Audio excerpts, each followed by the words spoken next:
Perkenalkan, nama saya Zunan Alfian, Eskom.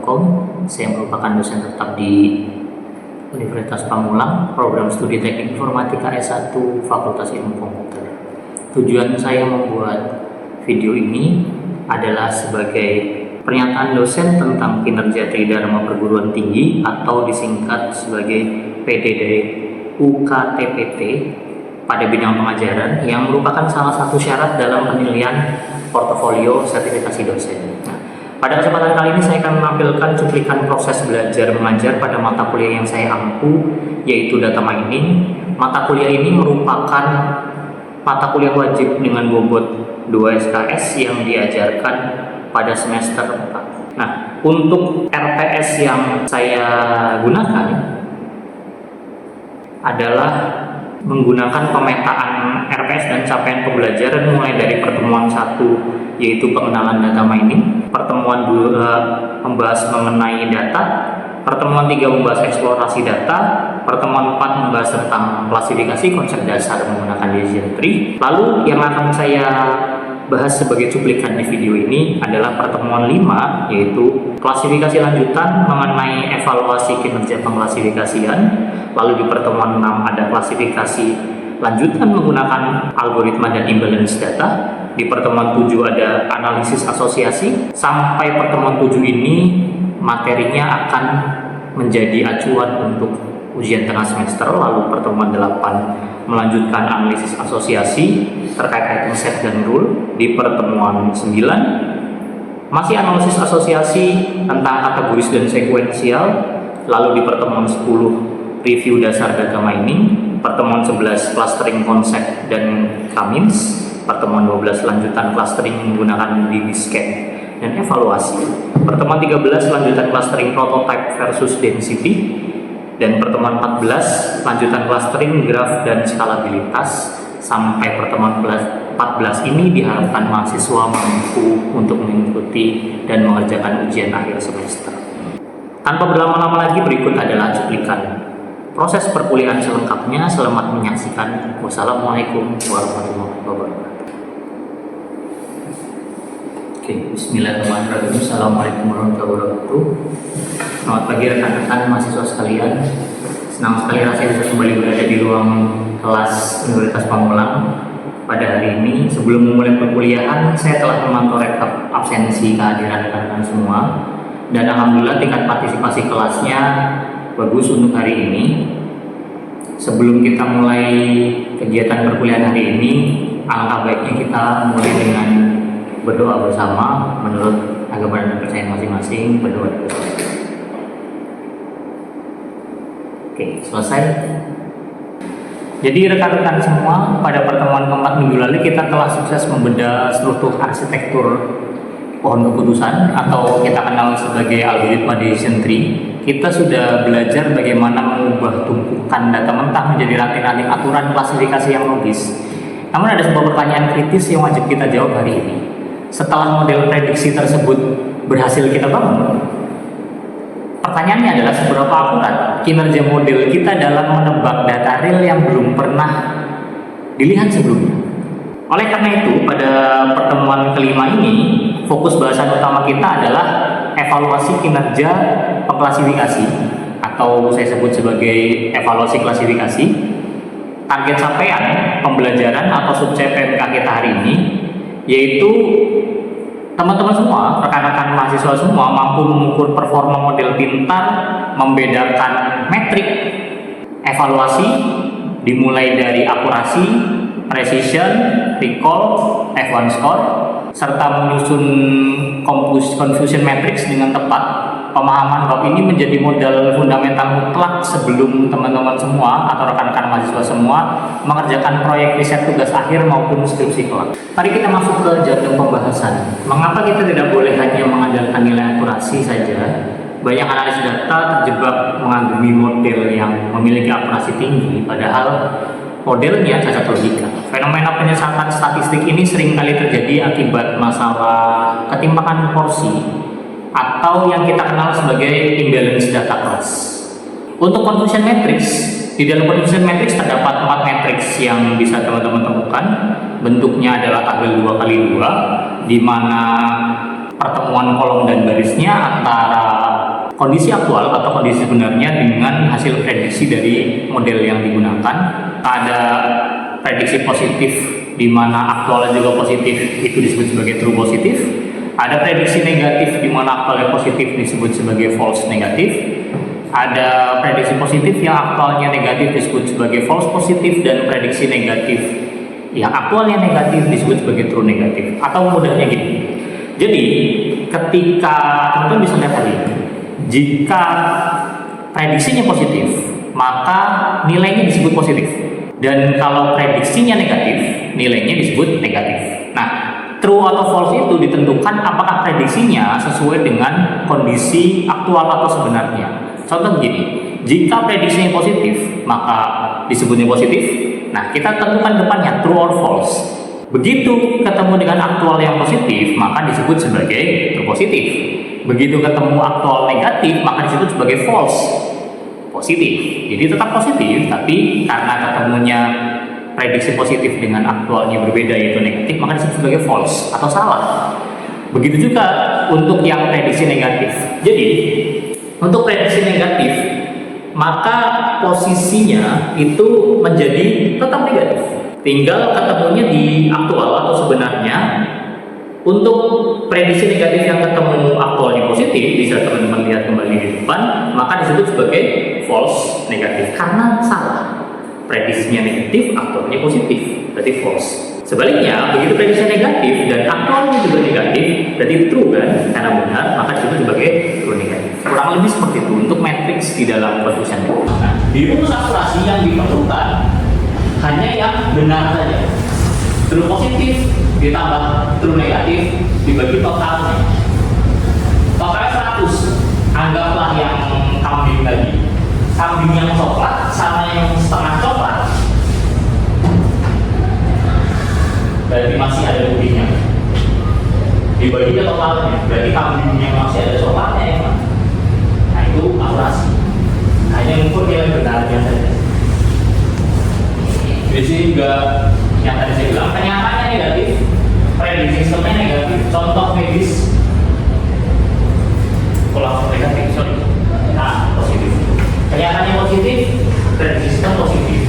Tapi kalau kalian mau melihat pola, data kalian itu yang indah itu pola sebetulnya. Ya di situ ketika kita buat tabel, berarti ada kolom, ada baris. Polanya terbentuk dengan indah. Yang kolom itu posisi negatif dan positifnya sama, ya. False negatif, true negatif. Yang kiri true positif, false positif. Yang kolom berarti positif dan negatifnya. Yang baris itu alat ukurnya.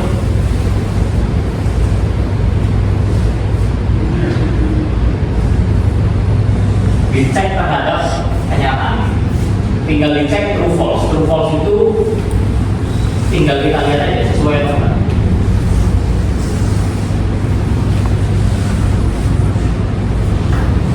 Contoh medis, pasien menderita COVID dan hasil tes menyatakan positif COVID.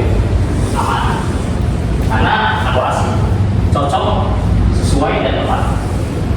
Tepat dan benar. True negatif. Kondisi idealnya itu sukses untuk ditolak. Contohnya, orang sehat melakukan tes dan sistem dengan benar menyatakan hasilnya negatif. Negatif COVID artinya dia tidak terdeteksi COVID. Akurasinya bagus kalau dua nilai ini diambil. Tapi permasalahan, kita perlu false positif. Kasusnya sedikit berbeda. Contoh, email yang aman, tetapi secara keliru dimasukkan oleh filter ke dalam folder spam. Itu false positif.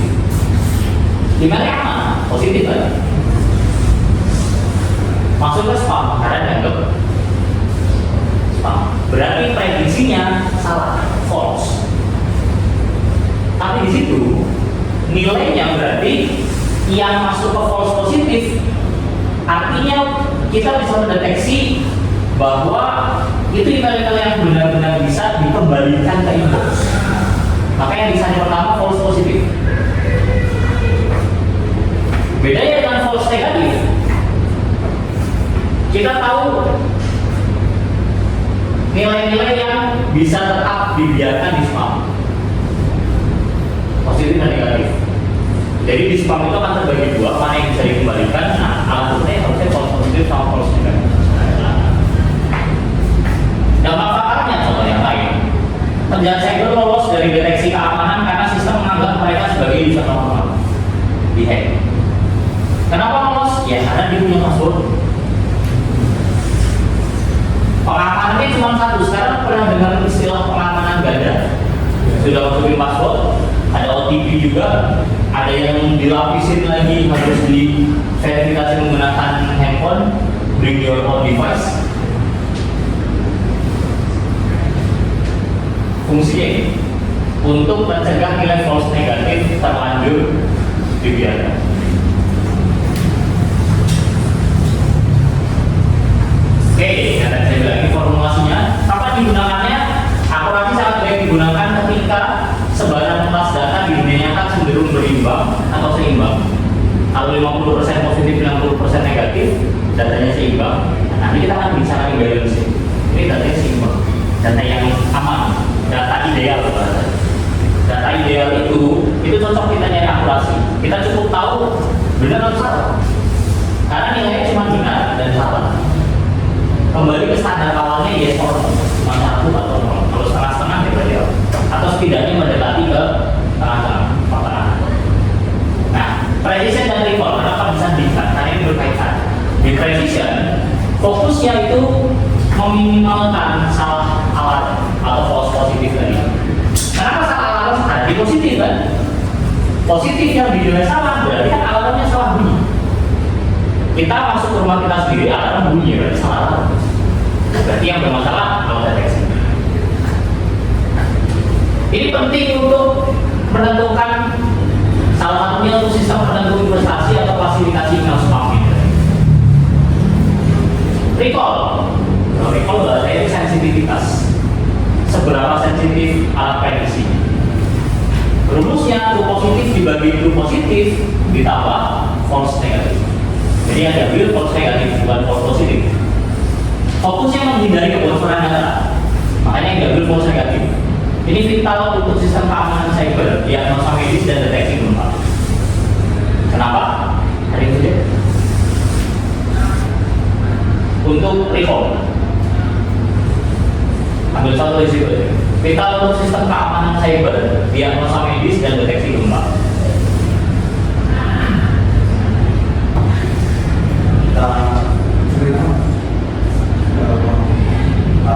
Itu saja diberikan sedikit masalah menurutnya kayak sistem gempa dan ada juga kalau misalnya menggunakan deteksi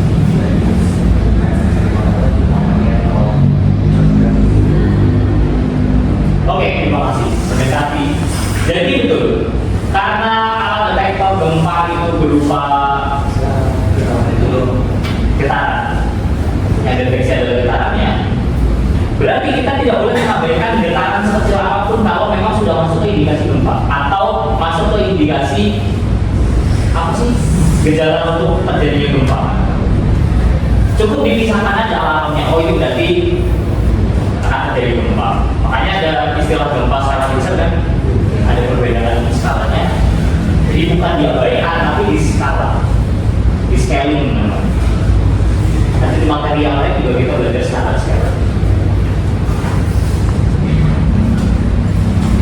Yang terakhir adalah Evans score. Ini senjata data imbalance. Tadi saya sebut imbalance kan.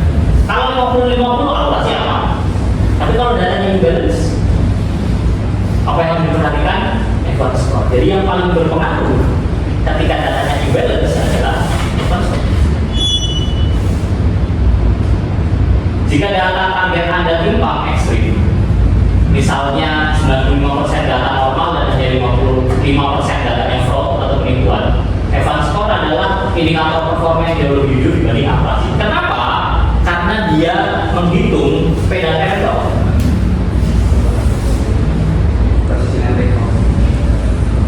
Ya, precision and recall. precision dan recall. Jadi tinggal ngambil dari hasil precision dan recall. Rumusnya adalah 2 kali precision kali recall. Jadi 2 kali precision kali recall dulu dibagi precision plus recall. Secara logika sederhana, ini membagi rata antara nilai precision dan recall, di mana precision mengukur tidak boleh salah tebak dan recall mengukur tidak boleh mengabaikan nilai yang kecil, sensitivitas. F1 score mengambil nilai yang enam. Oke, kita coba melakukan evaluasi. Kita coba kalau data yang benarnya ada 45 yang tepat dan benar, true positifnya, true tapi negatif ada 40. Kita bicara hujan dan cerah lagi biar gampang ya. Kalau true positif berarti di luar hujan, di Sumatera hujan. Kalau true negatif berarti kembali. Nah tadi kita sepakat yang hujan itu negatif. Kalau true positif berarti di luar cerah, di Sumatera juga prediksi cerah. Kalau true negatif di luar hujan, prediksi juga hujan. Kalau false positif, kalau positif cerah, karena false yang salah mendeteksi alat yang berada di smartphone cerah. Tapi kenyataannya, kalau false negatif berarti kebalikannya, kenyataannya yang cerah, di smartphone bilangnya. Kita hitung berapa akurasinya. Bagus, karena akurasi melihat di atas ya, true positif, true negatif. Presisinya jadi masih bagus juga. Recall masih cukup bagus. Nah, karena presisi dan recall ini masih cukup berimbang, maka F1 score-nya ya. Kenapa saya bilang tadi logika sederhananya adalah rata-rata antara presisi dan recall. Jadi 90 dalam 1 ya. Nilai tengahnya kalau kita mainnya geser-geser ya di 85. Maka antara 1 ke 10. 85. Sekarang kalau kita balik. Oke, sebelum saya lanjutkan, Kaisar, total datanya ada berapa? Dari data saya yang dievaluasi.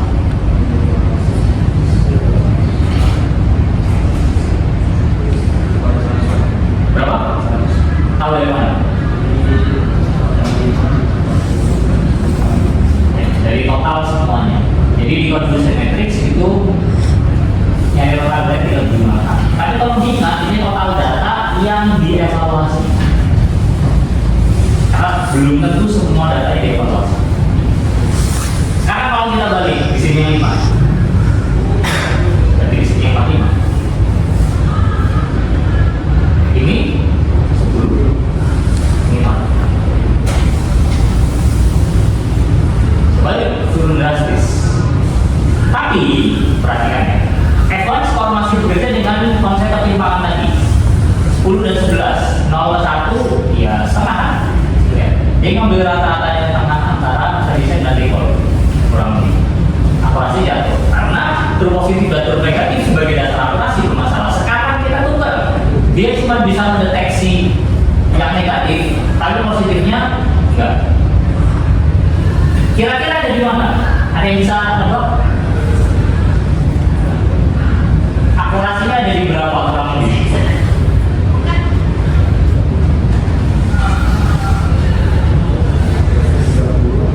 Di 20, 30. Ada yang lain? 35, 25. Kita coba. Masih mendekati 50 kan? Ini ya logika paling gampang. Kan ketimpangan untuk akurasi, kita mau akurasi dulu ya. Ketimpangannya ada di posisi true positif dan true negatif. Kalau positif negatif gede, lebih gede dari yang lain, maka akurasinya akan gede. Ini kan 45. Kan kita di total. Kan tadi angkanya udah gampang 100. Jadi jangan kejebak sama emosi sendiri, kayaknya segini enggak kan? Tinggal dihitung mudah aja. Rumusnya kan ada. Nah itu fungsinya CPK yang kedua tadi formulasi. Kalau udah angkanya dipermudah kita masih nggak bisa kan berarti yang bermasalah formulasi kita. Oke, sekarang kita ngomongin prediksi sama recall.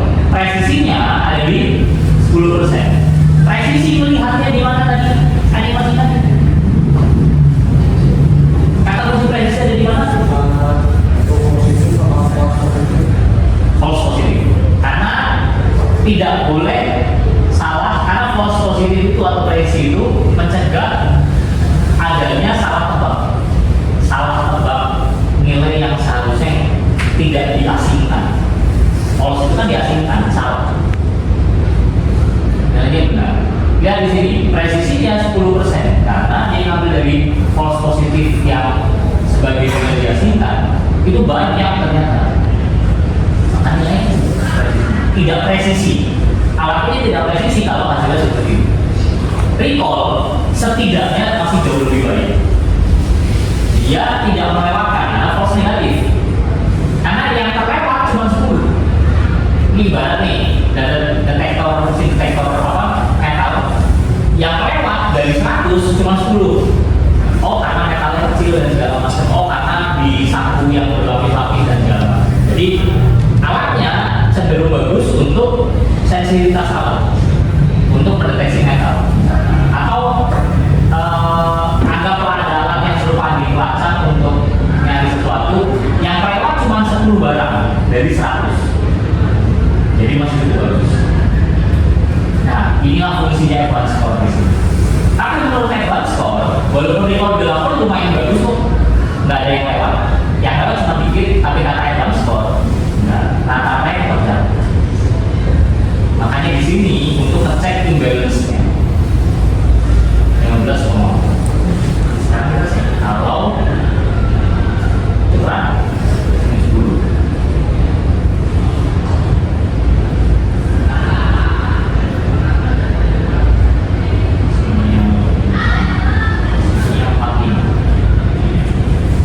Mana yang harusnya paling tinggi?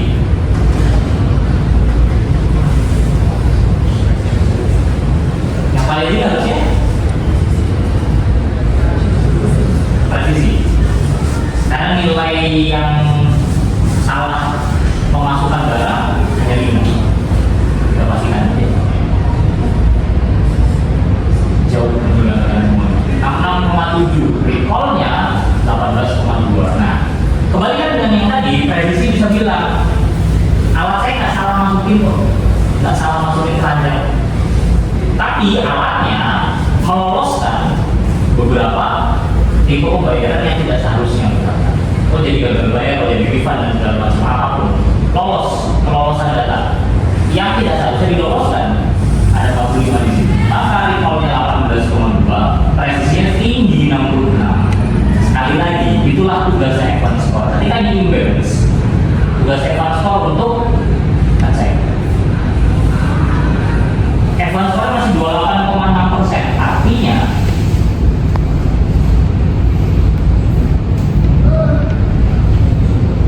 nilainya atau alat prediksinya masih belum cukup bagus. Karena akurasinya dia cuma bisa mendeteksi kebenaran 50%. Kan 50-50. Ini kan materi sebelumnya, kalau misalkan 50-50 itu nebak di bawah 50-50, salah. Berarti ini tebak-tebakan alatnya. Apa bedanya sama kita kalau tebak-tebakan? Makanya belum bisa dianggap bagus. Dari akurasi alatnya tebak-tebakan, dari advanced score alatnya nggak bisa dianggap. Keseimbangannya hanya 28,6%. Berbahaya.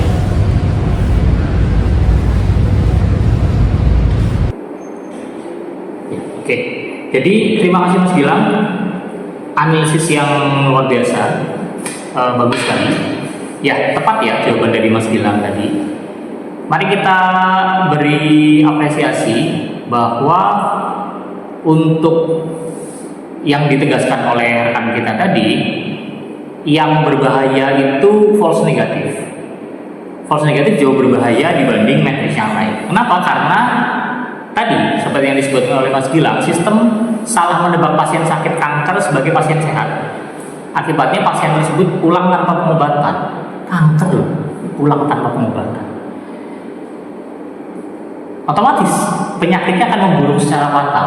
Oleh karena itu dalam domain rekam medis kita tidak boleh hanya mengejar nilai kedekatan akurasi. Kita tidak boleh hanya mengejar seberapa banyak nilai benarnya, tapi kita wajib mendongkrak juga nilai ketajaman sensitivitas atau recall.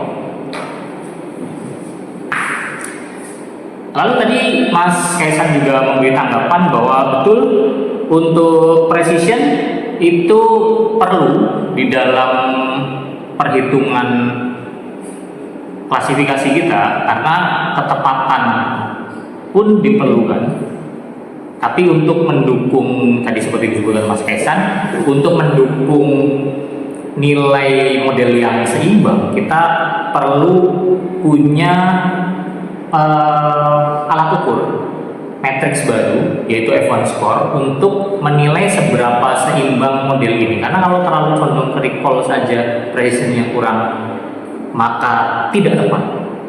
Untuk condong ke precision saja hanya tepat, recall-nya kurang, maka tadi dibilang berbahaya. Seperti yang disampaikan Mas Dio. Gitu. Oke, terima kasih. Oke, ini untuk diskusi dan tugas kelompok. Jika nanti kita ketemu lagi, bisa dibahas untuk perbedaan di sini. Jadi tantangannya, kalau studi kasus pendeteksi transaksi kartu kredit palsu atau fraud, kalau satu bank menguji model data mining terbaru, modelnya berhasil mendeteksi sebagian besar transaksi palsu. Tapi kadang malah kartu milik nasabah asli yang sedang berbelanja di luar negeri. Lihat di situ. Kata kuncinya, kalau studi kasus diklasifikasi gampangnya, model berhasil berarti akurasi. Keberhasilan model kan diukur sebagai akurasi. Sebagian besar transaksi palsu. Nah, menurut kata-kata ini berarti akurasinya cukup tinggi. Seberapa tinggi? Namun, ada namunnya. Terkadang menolak kartu milik nasabah asli yang sedang berbelanja di luar negeri. Nasabah asli positif atau negatif? Positif. Ditolak? False. Berarti false? Gampang kan? Studi kasus. Itu sangat mudah. Jadi tantangan yang menurut Anda keliruan dari siapa yang terjadi false positif atau false negatif? Metrik mana yang harus diprioritaskan oleh manajemen bank agar nasabah tidak tersewa? Jadi cara mengukurnya mudah. Mau false positif atau false negatif, tinggal penjelasannya. Kenapa false positif? Dijelaskan secara begitu. Silakan pelajari materi awal pertemuan kami minggu depan terkait pemodelan statistik berbasis kedekatan tetangga, yaitu K-Neighbor atau yang disingkat KNN, dan juga naive Bayes. Tetap jaga kesehatan, terus asah logika coding rekan-rekan. Terima kasih atas diskusi hangat hari ini. Wabillahi taufiq wal hidayah. Wassalamualaikum warahmatullahi wabarakatuh.